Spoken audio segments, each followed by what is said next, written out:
क्या जो वर्तमान में महिलाओं का जो condition, the female of condition in the society, महिलाओं का जो कंडीशन, हालात, स्थिति जिस समय समाज में है, क्या पहले से ऐसे ही चला आ रहा है? क्या जिस तरह से आज जिस स्थिति में वे रह रही हैं, जितनी सुकून से हैं, अपने अधिकार के साथ रह रही हैं, क्या पहले ये सारे अधिकार उनको अवेलेबल थे, मौजूद थे? क्या इन सारे अधिकारों के साथ वो रहती थी? कुछ इन्हीं सारी बातों को लेकर एक कवि हैं एडन रिच, जिनकी अधिकांश कविता whose most of the poems are about in the favor of women। Women empowerment पर उन्होंने बहुत सबसे ज़्यादा उन्होंने फोकस किया है। तो आज की सेशन में हम स्टडी करने वाले हैं 10th CBSE 10th क्लास की एक बहुत ही अच्छी poem the trees, which is also written by Adrienne Rich. ठीक है, देखिए शाब्दिक अगर मीनिंग इसका आप देखेंगे तो कविता आपको समझने में आपको दिक्कत होगी। ठीक है, तो मैं पोएम को बारी बारी से बताऊंगा। उम्मीद करता हूं कि जो भी कंफ्यूजन आपकी होगी regarding this poem, definitely that will be solved. Okay, तो वीडियो को लास्ट तक देखें। Definitely it's my belief this lecture will help you to understand this poem. ठीक है, तो पहले हम इस एपिसोड में हम दो स्टेंजा के बारे में बातें करेंगे। ठीक है, तो बारी बारी से मैं हर लाइन को मैं बताने जा रहा हूं, ध्यान से देखेंगे।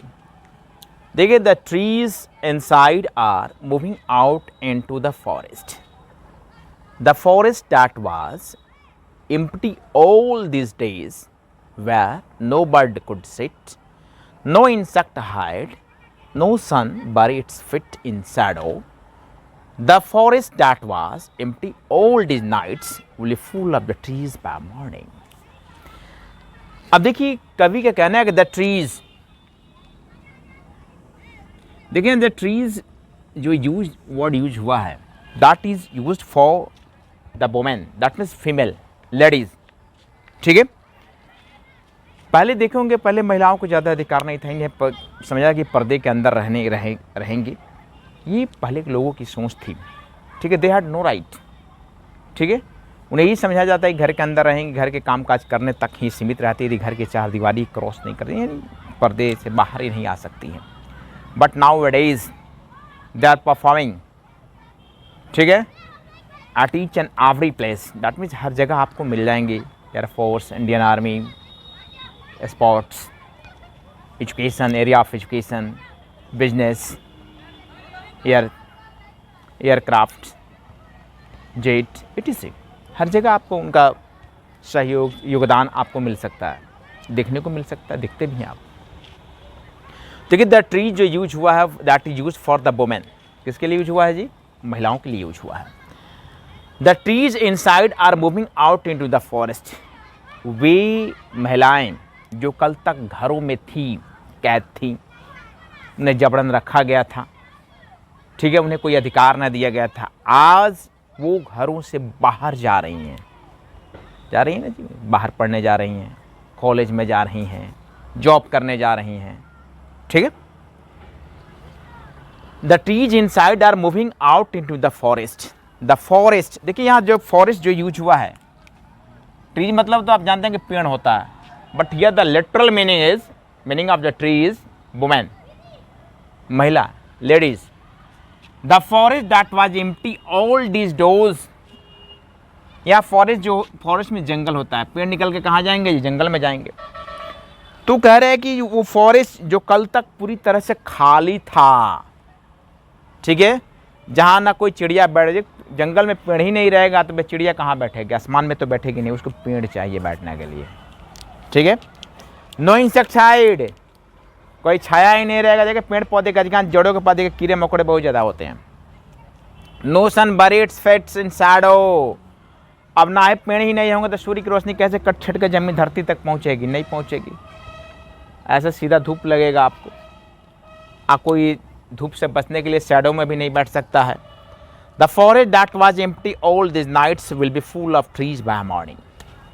देखिए, द फॉरेस्ट यूज हुआ है, फॉरेस्ट जो that is use for the society, समाज, जिस समाज में महिलाओं का कोई अधिकार नहीं था। The society where women had no rights, nowadays we find them everywhere. आज हम हर जगह उन्हें पाते हैं। बहुत सारी महिलाएं मंत्री हैं, ऑफिसर हैं, मुखिया हैं, हर जगह आपको देखने को मिल सकते हैं। टीचर हैं, प्रिंसिपल हैं, पुलिस ऑफिसर हैं, ठीक है, हर जगह इनके योगदान देखने को मिलता है।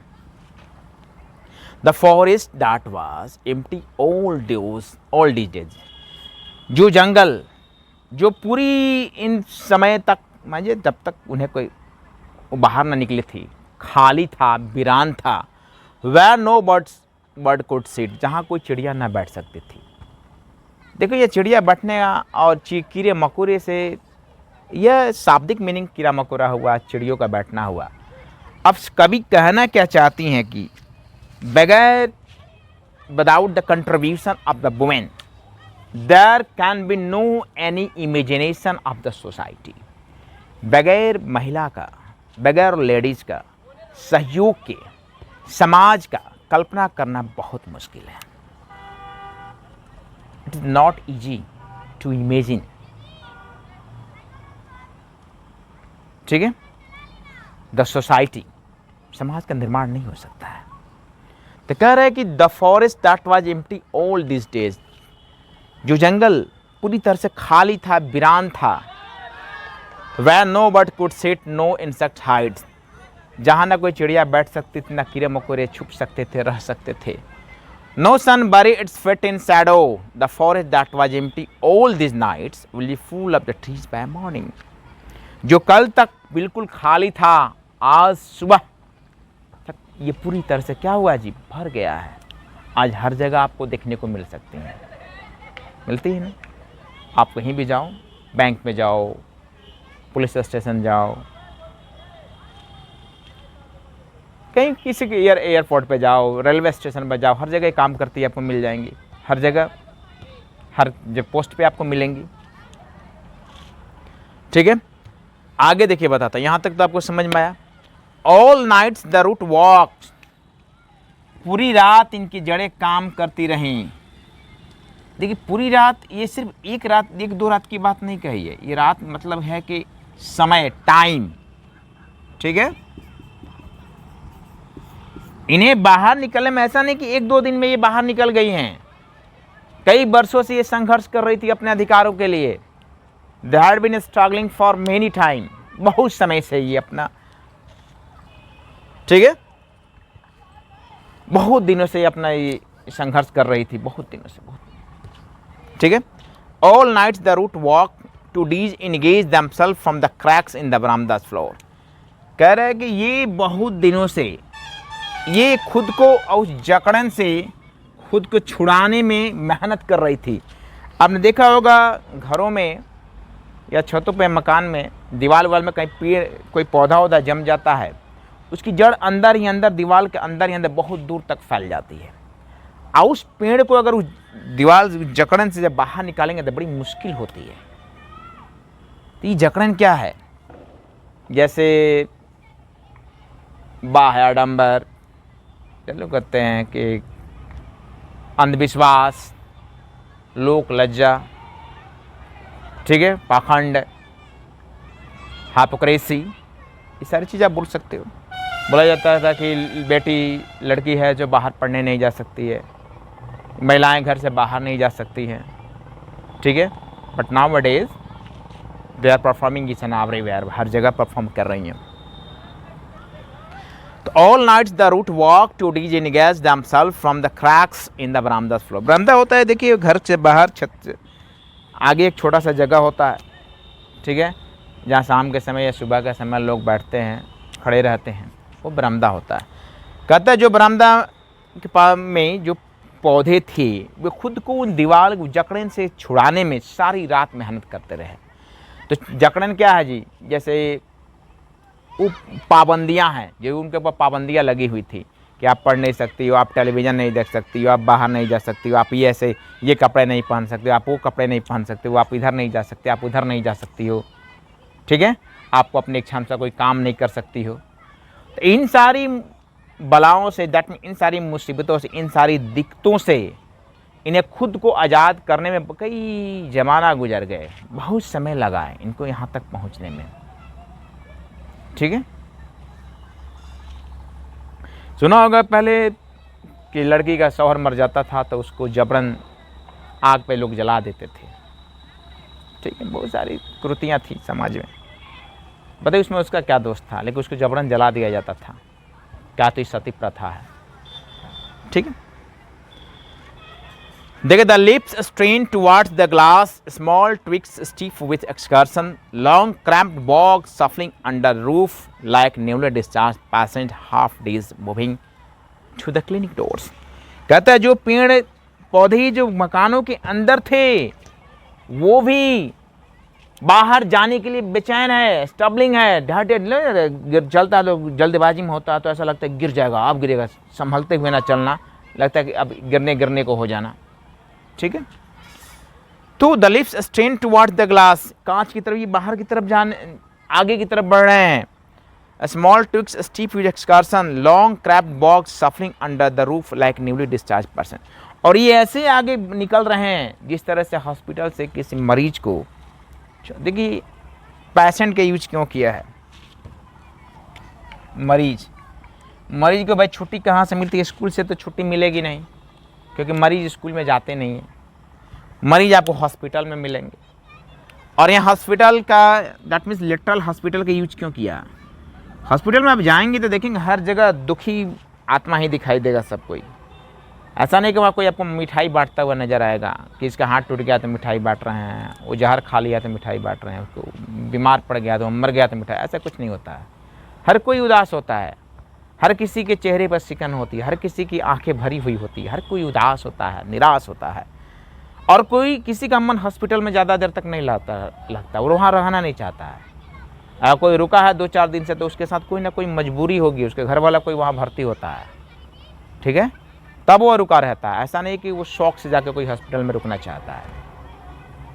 तो कह रहा है कि मरीजों को भी जब छुट्टी मिलती है, देखिए वहाँ से बड़े जल्दी भागने के लिए बेचैन होता है कि मुझे अब यहाँ पे नहीं रहना है, ठीक है। तो कभी कह रही है कि वो बिल्कुल वैसे बाहर निकलने जैसे मरीजों को छुट्टी मिलती है हॉस्पिटल से, वो तुरंत घर पहुँचना चाहते हैं। तो ये जो उनकी पाबंदियाँ थी बिल्कुल एक हॉस्पिटल की तरह थी, जहाँ उन्हें तरह तरह के पाबंदी से हिंदी में क्या बोलते हैं उसको, अरे ऑब्स्टिकल्स, बाधाएं, बर्डन, उनके ऊपर बर्डन थे कि आपको ये नहीं करना है, ऐसा नहीं करना, आप वो नहीं कर सकती, कपड़े नहीं पहन सकती, तरह तरह की इनसे बातें नहीं कर सकती, तरह तरह की बाधाएं थी। अब जब ये उनसे जकड़न से मुक्त होकर बाहर आती है तो ऐसा लगता है जिस तरह मरीज हॉस्पिटल से भागता है वहाँ से, भले शरीर संभाल में नहीं आता है, देखिए शरीर कमज़ोर हो गया रहता है बीमारी से लड़ते लड़ते, जिस तरह से बीमारी से लड़ते लड़ते मरीज कमज़ोर हो जाता है, इस तरह से इनकी भी हालत उन मरीजों की जैसे थी, इन बुराइयों से, ठीक है, इन यातनाओं से लड़ते लड़ते वो कमज़ोर सी हो गई थी। जब बाहर निकल रहे तो ऐसा लग रहा था कि कोई हॉस्पिटल से मरीज की छुट्टी हुई है और ये बाहर की तरफ जा रहा है, ठीक है, like half days moving to the clinic doors, hospital के दरवाजे की तरफ ये बढ़ रहे हैं, ठीक है। तो उम्मीद करता हूँ कि ये कविता आपको समझ में आई होगी, द ट्रीज़, और इसके बाकी का जो स्टेंजा है अगले एपिसोड, अगले वीडियो में आपको बताएंगे। तो तब तक के लिए इतना ही, दीजिए इजाज़त, ऑलवेज बी हैप्पी, जय हिंद एंड गुड डे।